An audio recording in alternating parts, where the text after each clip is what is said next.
Hello there and welcome back once again to another edition of Silly Car Showdown. Today we are taking a look at the Jaguar C-X75. This car was requested by Thunder, and this is one I'm very curious in. Essentially a Jaguar supercar that was never made. It has a 4-cylinder hybrid engine. It makes something like 710 horsepower. It's an absolutely ridiculous car. I think it looks absolutely exquisite. It's a complete shame they never really made the CX-75. It essentially moonlighted in a Bond film, and that was kind of the end of that for the CX-75. Admittedly, you can get this car, thankfully, in Forza, so we can at least play around with it that way. It is part of the James Bond pre-order pack. There is no drivetrain swaps for this car. It is all-wheel drive, though, which, as we know on Silly Car Showdown, is an excellent thing. As usual, in line with this series, there is no Forza Aero allowed for this car, so it's sat on its normal wings and stuff for now. Race tyres don't seem to improve PI all that much. How big a tyres are we getting? 275s front, 345s rear. Okay, those are pretty hefty. Not quite a Huracan hefty.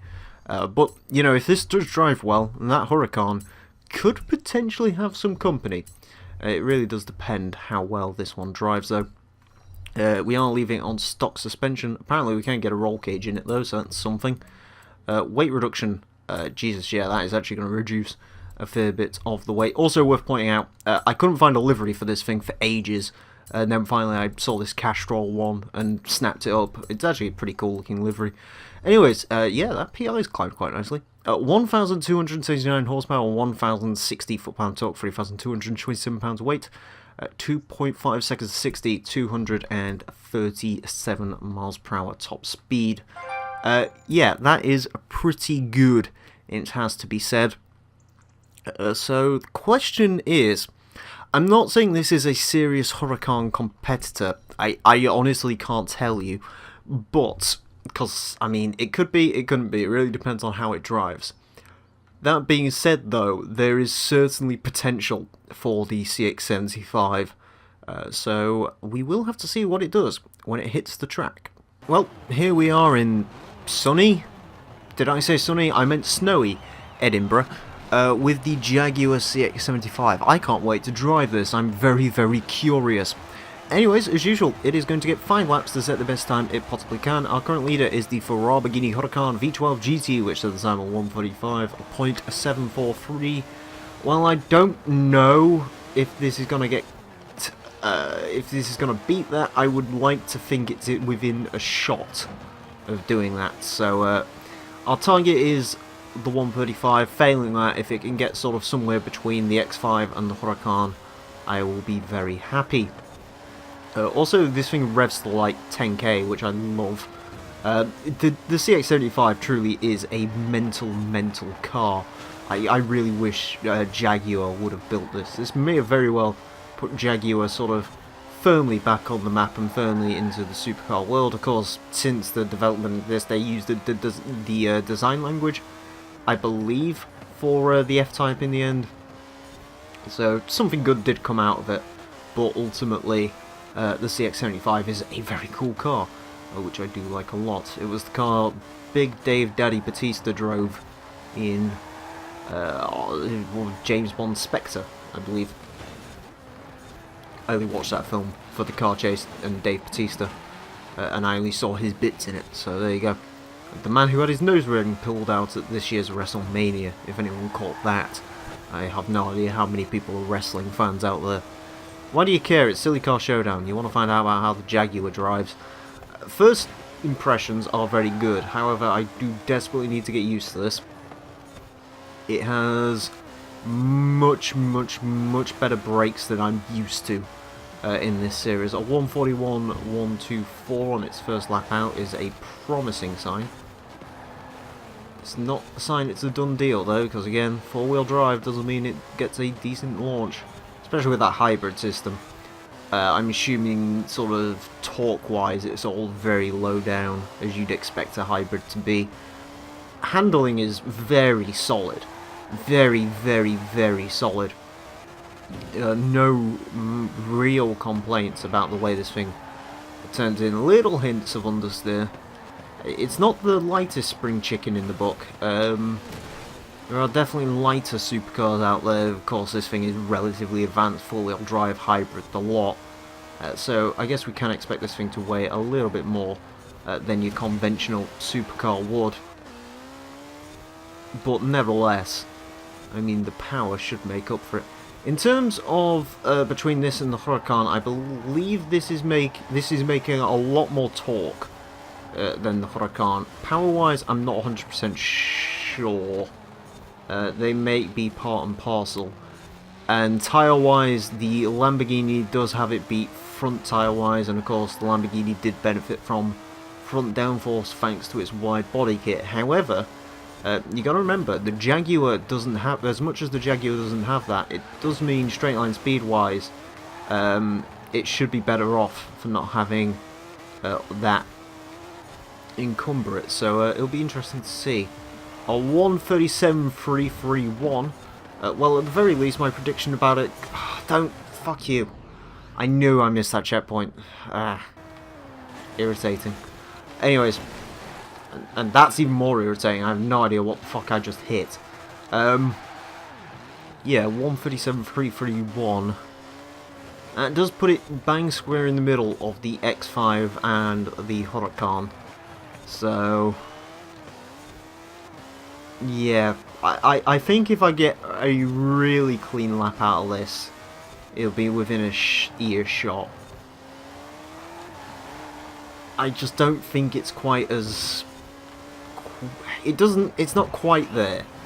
It's not quite as there as the Huracan was, maybe. Again, you gotta remember, the Huracan was a fair way into X-Class. You know, this is not an X-Class car, this is S2979. It doesn't have the front tyres the Huracan had. Straight line speed wise, I can't remember. The Huracan may have been quicker. I think it was doing about 170 down there. I could have been wrong though. But yeah, if I get everything right in this, potentially it could do it. Potentially. It's all about that word potential. It also has active aero, which does give it some cool points, so that's something. It's quite a big active aero wing, considering. Yeah, that is a proper wing. Most active aero wings are only like tiny little lip spoilers that pop up, but this thing has a proper mighty wing, which I'm perfectly fine with. Right, lap number 4. Hopefully this one I don't manage to cock up within the first few seconds. There we go, hit those checkpoints nicely, get braked into there nicely.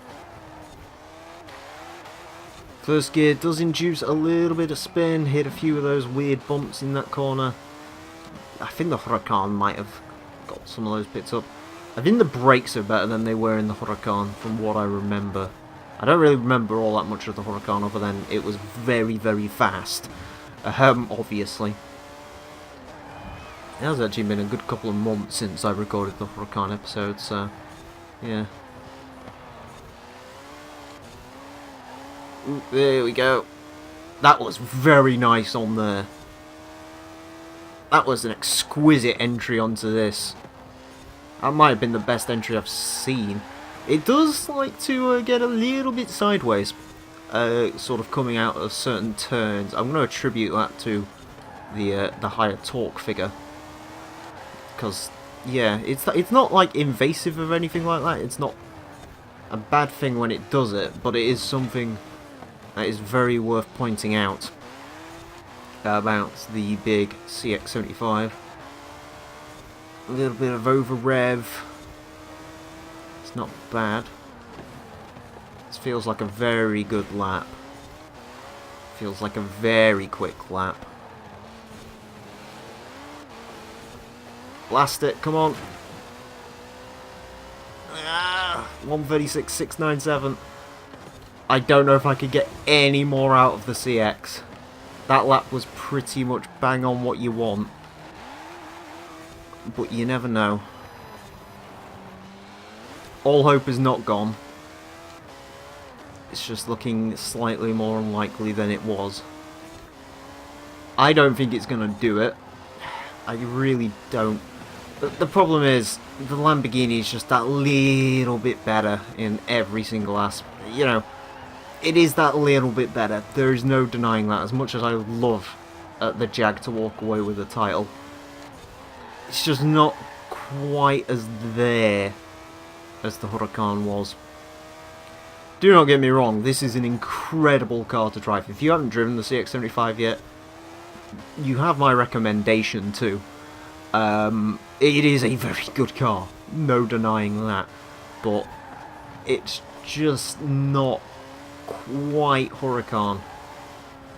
It's just not quite the Ferrari V12 GT. That being said, all hope is not gone. Trust me, that Huracan is going to go down at some point. Take my word for it. But I don't think the CX75 is going to be the car to do that. Ironically enough, I'm sure that's even disappointed Lotus, because the CX75 is a weird car that I think everyone likes, but there you go. Yeah, it tried. It got close, but not quite the banana that was needed. A 1:36.697 though is a very valiant effort. That does put it within a second of the Huracan, which ironically enough puts it into second place. It is 3 seconds quicker than the X5, 5 seconds quicker than the Focus RS. It is very good. It is very, very, very, very, very, very, very, very, very, very, very, very, very good. But it's just not quite the Huracan killer. I'm sure we will come across the Huracan killer, don't you worry. But the CX75, unfortunately, much like in real life production, sadly is not quite there yet, and never really will be. Anyways, thank you all very much for watching this edition of Silly Car Showdown. I do hope you've enjoyed. As always, if you'd like to request cars for this video, you can do so down below in the comments section. Alternatively, you can join my Discord, link below in the description. There's a request chat, just stick your cars in there. That way you can also see all of the rules and so on and so forth, which is lovely. If you've enjoyed me, if you're watching this on HG Central, my name's Emile, I make subpar content on the internet. Hi, how you doing? You can come check my channel down below in the link in the description if you want. You can also check out my second channel, Somewhere Else, which has weird videos of me reviewing car stereos apparently. Anyways, thank you all very much for watching, and until next time, farewell.